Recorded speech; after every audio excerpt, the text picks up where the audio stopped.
చేయాలి, మేడ పట్టి గొంతు పిసికి కాల పెట్టాలి. నేను చెప్పేదంతా లోకం మొత్తం వీణ పడాలి, మీ చెల్లి కోసం ఏ రోజైనా నిలబడాలి. నేను పాడేది పాటలే కాదు చిన్నారి మాటలే, ఇవి కన్నులు కల్లారా తడి కాపాడేదెవరు మరి. అమ్మాయిల వాకిళ్లలోనే సంఖ్యలు బంధించి మరి రంగుల ముగ్గుల పొడి రక్తంగా మారిన పడి. మమ్మీ నువ్వు ఇంట్లో వదిలేసి వెళితే, అంకల్ నా చేయి పట్టి మీద మీద పడితే ఏమని చెప్పను నేను, ఎవరికి చెప్పను నేను.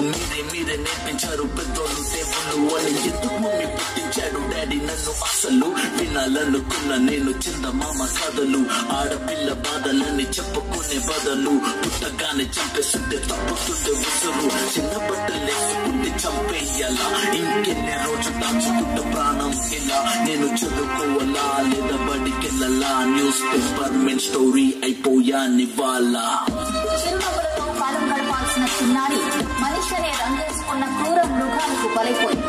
8 ఏళ్ల చిన్నారిని హింసించి అత్యాచారం చేసి చంపిన ఘటన మానవత్వానికే మాయం మచ్చగా మిగిలిపోయింది.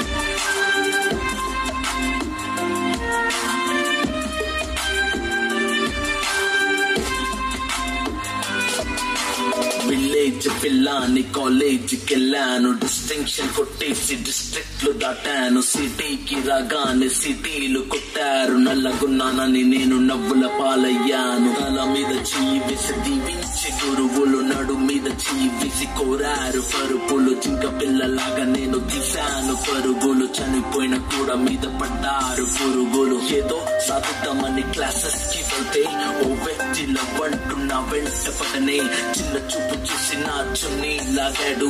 యాసిడ్ దాడుల్లో నా పేరెక్కించాడు, రోడ్డు మీద రేపు చేసి రోకల్స్ చంపారు. ఇది విన్న మా డాడీ కుక్క పెట్టి ఏడ్చాడు. క్యాండిల్ పట్టుకొని వాకింగ్ చేస్తారు, క్యాండిల్ ఆరిపోగానే ఇంటికెళ్ళిపోతారు.